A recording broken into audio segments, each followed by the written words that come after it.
கிறிஸ்துவுக்குள் பிரியமான உங்கள் அனைவரையும் இந்த நாளில் பார்ப்பதில் மிக்க மகிழ்ச்சி அடைகிறேன். கர்த்தர் உங்களையும் உங்கள் குடும்பத்தாரையும் கர்த்தர் ஆசீர்வதிப்பாராக. எல்லாம் நலமாக இருக்கிறீங்களா? நீங்கள் நலமாக இருக்கிறீங்கன்னு நான் கர்த்தருக்குள்ளே விசுவாசிக்கிறேன். இன்று நாளில் கர்த்தருடைய வார்த்தையை நாம் கேட்போமா? சங்கீதம் 27 சங்கீதம் 4வது வசனம் இப்படியாக படிக்கிறோம். கர்த்தரிடத்தில் ஒன்றை நான் கேட்டேன், அதையே நாடுவேன். நான் கர்த்தருடைய மகிமையை பார்க்கும்படியாகவும் அவருடைய ஆலயத்தில் ஆராய்ச்சி செய்யும்படியாகவும் நான் என் ஜீவனுள்ள நாளெல்லாம் கர்த்தருடைய ஆலயத்தில் தங்கியிருப்பதையே நாடுவேன். இப்படியாக இந்த வார்த்தையை தாவீது சொல்லுகிறார். இந்த முதல் பகுதியில் பாருங்க, நம்ம தியானிக்க போகிறது கர்த்தரிடத்தில் ஒன்றை நான் கேட்டேன், அதையே நாடுவேன் என்று தாவீது சொல்லுகிறார். நம்ம பல விஷயங்களை ஆண்டவர்கிட்ட கேட்குறோம், பல காரியங்களை ஆண்டவர்கிட்ட கேட்குறோம். தினந்தோறும் நம்முடைய ஜெபத்தில் எத்தனையோ விண்ணப்பங்கள் ஆண்டவர்கிட்ட கேட்குறோம்.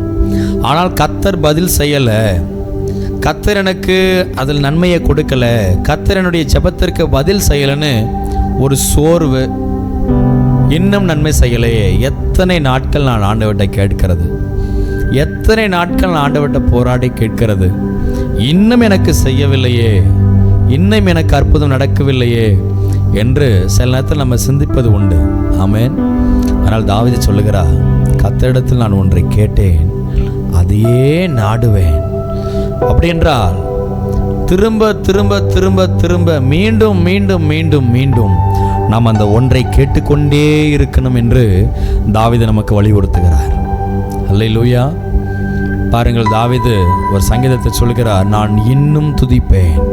அவருக்கு வந்த எல்லா போராட்டத்து நேரத்திலும் அவர் சொல்கிறார், மனசை தளர விடாம, எனக்கு எத்தனை போராட்டங்கள் வந்தாலும், எத்தனை லாபங்கள் நஷ்டங்கள், எத்தனை விதமான சூழ்நிலைகள் என்னை சோதிக்கும்படி வந்தாலும் நான் இன்னும் துதிப்பேன் என்று சொல்லுகிறார்.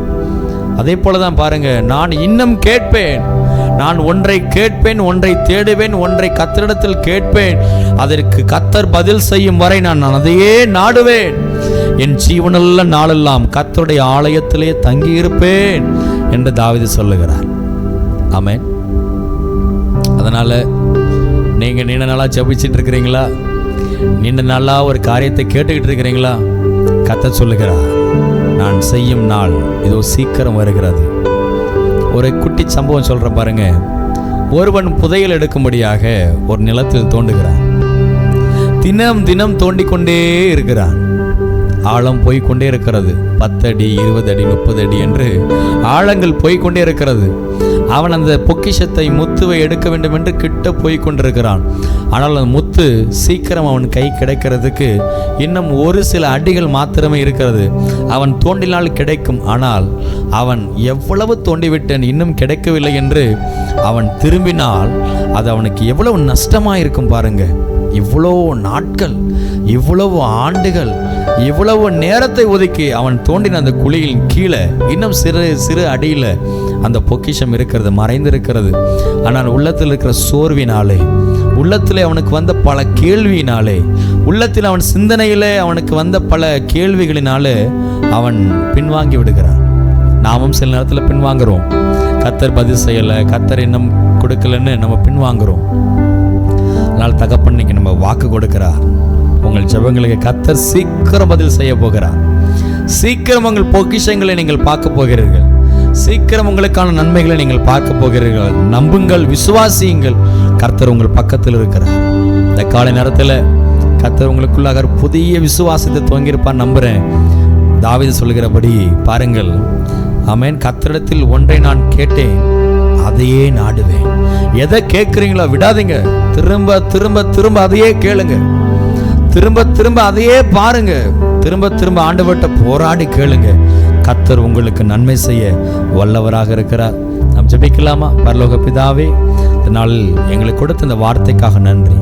தாவீது இப்படியாக சொல்லுகிறான், நான் ஒன்றை கேட்டேன், அதையே நாடுவேன்.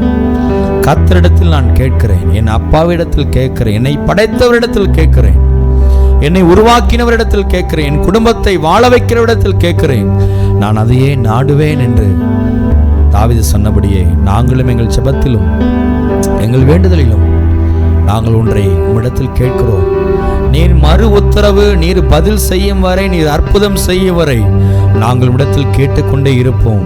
ஏனென்றால் எங்கள் ஜீவனுள்ள நாளெல்லாம் நாங்கள் ஆலயத்திலேயே நாங்கள் இருப்போம், உன் பக்கத்திலே இருக்கிறோம். அப்பா, நன்மை செய்து நடத்துங்க, ஆசீர்வதிங்க. இயேசுவின் நாமத்தில் பிதாவே, ஆமென். பிரியமானவர்களே, கர்த்தர் உங்களுக்கு விசுவாச பார்வை கொடுத்திருக்கிறார் என்று நம்புகிறேன். ஒன்றை கேளுங்கள், அதையே நாடுங்கள். கர்த்தர் உங்களுக்கு அற்புதத்தை செய்வாராக. ஆமென்.